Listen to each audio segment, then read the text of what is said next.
How do you use index match? Index match is a formula that is more advanced than VLOOKUP because it can help us find values that maybe are to the left or the data that we're trying to look for, and VLOOKUP doesn't work that way. It also creates more automation since we can use the match function twice to find both horizontally and vertically the values that we're looking for. So let's take a look at Excel, how to quickly do it. I'm going to proceed to share my screen. Share screen, share. All right, here we go. Well, let's take a look at this simple table. As you can see, it looks very much like inventory, maybe for retail shop or an e-commerce shop. And VLOOKUP will work if we had the ID. Let's go for an ID. Here we go. And I want to know the subtotal. Very simple stuff. You're probably already familiar with VLOOKUP if you're watching this video. I will look for, this is my value, and the array or range is going to be this one. The column, let's say we're looking for subtotal. It's 1, 2, 3, 4, 5, 5, and false because we want an exact match, not an approximate in case we didn't find what we're looking for. And it will give us 16.1. Is this correct? Let's Control F to find it. 611. Yes, that's correct. Okay, that's very simple. But what if we don't have the ID? What if we only have, we have to have the description? Well, now things change because VLOOKUP cannot look for values over here like this. This is where index match comes into play. So let's, which value was it? It was 11, right? Red shirt size M. Okay, we have the description.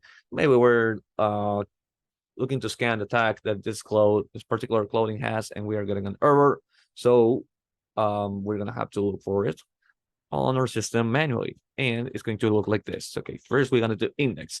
What index does is just index needs numbers. We cannot give him a value like letters, like words. We need to give them numbers so we can work. So what it is trying to tell us index over here is that it wants to know what is the reference and which row, which column. It's that simple. So we're going to tell them, since we want to automate both of these values that we're looking for, we're going to select the whole package of data, the whole table. Now we start with the first match function because we want to find the value vertically, and then we're going to search for the horizontal value. It's going to make a little bit more sense as I proceed to do this. Okay, so let's go with match.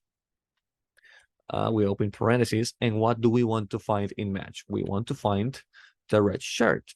Where do we want to find the red shirt? Okay, how can I explain this better?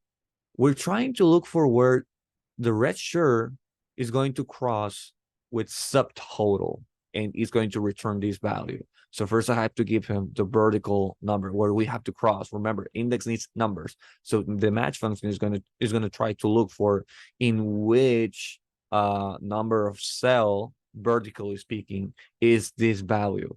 So it's going to throw a number.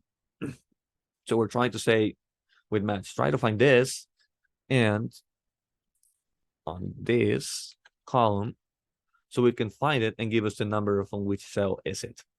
And false because we want an exact number. Then we're going to do a second match so we can intersect with the subtotal column. So we'll do another match. And now we're going to look for subtotal and say horizontally, where is subtotal? What is the number? What? So you can see we first get with the first match function, we got the number of the column. Where is it here? Where is red shirt here? It's going to throw a number. I don't know which number is it because I don't want to count it. And then with the second one is, okay, where does intersect? What is the other number? It's going to give us in the number of column, horizontally speaking, where is subtotal? And that's the way it's going to cross with the first function, and it's going to throw us another number that we need. Okay, let's go with false and double parentheses because we open the two parentheses. It's a formula inside a formula. And we're going to get this. Let's see if it's correct. Subtotal 611, 611. That is correct.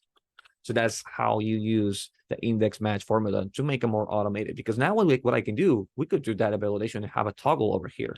But now what we can do is now say, show me the ID. to 11. Where is red shirt?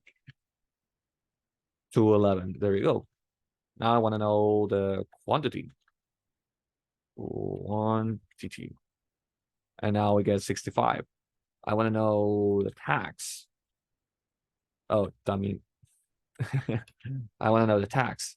129. So this is how dynamic it is. I don't have to go back and count like in VLOOKUP and try to do it again, where you have to manually enter the number of columns horizontally, where you have to find the value. It can do it for yourself as you just have to manipulate the data properly.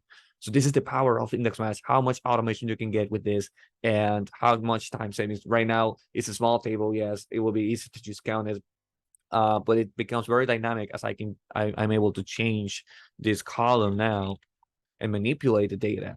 And if it was a larger table or multiple tables, then that's where you unlock the power of index match. Hopefully this was a good tutorial, a simple tutorial, and I'll see you on the next one.